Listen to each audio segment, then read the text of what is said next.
قانون ہے کہ ایک وقت میں 4 عورتوں سے نکاح کر سکتے ہیں. کتنی عورتوں سے؟ 4. آپ کی تو نہیں 4. ایک چلا تقریر کرنے چلے گئے. اتفاق کی بات یہ ہے کہ وہاں کے لوگ پہلے سے ہی 3 کیے ہوئے تھے, پہلے سے ایڈوانس 3 تھے. اچھا مجھے معلوم نہیں تھا کہ یہاں کا ماحول ایسا ہے, تو ہم تو اس وقت ہماری بھی شادی نہیں ہوئی تھی, کھوائے تھے.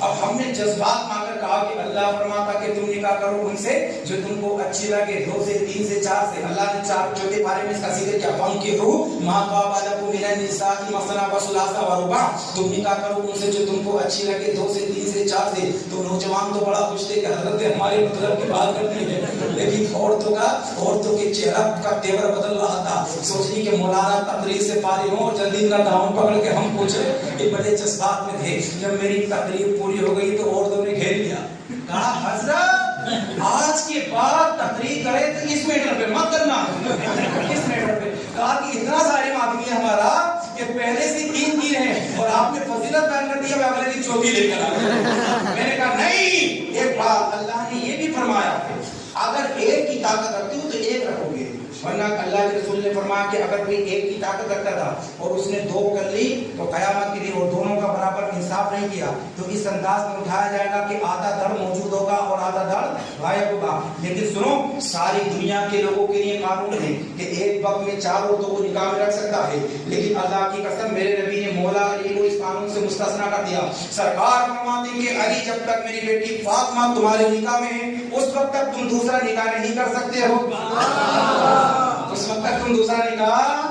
سرکار نے فرمایا الفاطمہ تو بدعت منی, فاطمہ میرے دل کا ٹکڑا ہے, اور جس سے میری بیٹی فاطمہ راضی ہے اس سے میں راضی ہوں, اور جس سے میں راضی ہوں اس سے میرا پروردگار راضی ہے. سرکار نہیں چاہتی ہے کہ میری بیٹی فاطمہ کا دل ٹوٹ جائے. اچھا فاطمہ اور علی میں, مولا علی فاطمہ میں جھگڑا ہو گیا, تو جب حضرت علی میں جھگڑا ہوتا تو کیا کرتے, حضرت فاطمہ حضرت علی جھگڑا چھڑاتے نہیں.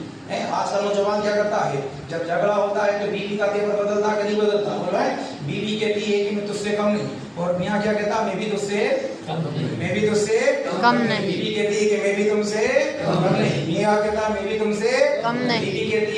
بیوی کہتی ہے اگر 1 نسل کے ہو تو طلاق دے دو, 1 نسل کے ہو تو طلاق دے دو. شوہر کہتا کہ نہیں طلاق نہیں دوں گا. بیوی بار بار جسمات ماتی کہ طلاق دو, اگر 1 نسل کے ہو تو طلاق دو. تو شوہر جو 1 نسل کا ہوتا ہے وہ بیوی کا ہاتھ پکڑ کے بولتا ہے پاگل, جو 1 نسل کا ہوتا ہے وہ کبھی طلاق نہیں دیتا ہے. طلاق وہ بھی دیتے ہیں کہ جہاں کہیں نہ کہیں گڑبڑ ہوتا ہے, 1 نسل والا طلاق نہیں دیتا ہے. یاد رکھنا حدیث شریف میں آتا ہے, میرے نبی فرماتے ہیں جب آدمی بلا وجہ طلاق دیتا ہے تو آسمان اور زمین کا پارا ہلنے لگتا ہے. میرے نبی فرماتے ہیں اللہ کے نزدیک حلال کاموں میں سب سے زیادہ ناپسندیدہ کام طلاق ہے. جہاں تک ہو سکے اپنی بیوی کو طلاق سے بچاؤ, کیونکہ جب طلاق ہوتی ہے تو آسمان بھی ہلنے لگتا ہے اور زمین بھی ہلنے لگتی ہے. بلا وجہ طلاق دے گی, لیکن آج کیا برباد ہو گئے بلا وجہ لوگ اپنی بیوی کو طلاق دیتے ہیں, بلا وجہ طلاق دیتے ہیں. میری بات سمجھ نہیں آتی. ایک بات یاد رکھنا, وہ بھی کسی کی بیٹی, اپنے باپ کو چھوڑکائیے, ماں کو چھوڑکائیے, بھائی کو چھوڑکائیے, اپنا پورا خاندان, پورا رشتہ دار, پورا قبیلہ, اگر اس سے دھوکے سے کوئی غلطی ہو جائے تو یہ سوچ کے نظر انداز کر دیا کرو کہ جس طریقے سے میری بہن کو اگر کوئی تاکے گا میرے دل کو چوٹ پہنچے گی, میری بیٹی کو کوئی مارے گا میرے دل کو تکلیف پہنچے گی, میری بیٹی کو کوئی تکلیف پہنچائے گا مجھے بھی تکلیف پہنچے گی. اسی طریقے سے یہ بھی کسی کے باپ کی بیٹی ہے, یہ بھی کسی کی ماں کی بیٹی ہے. اگر میں اس کو تکلیف پہنچاؤں تو لازمی طور پر اس کے باپ کو تکلیف پہنچے گی, اس کے بھائی کو تکلیف پہنچے گی. میرے نبی ارشاد فرماتے ہیں اگر کسی نے اپنی روٹی ہوئی بیوی کو منایا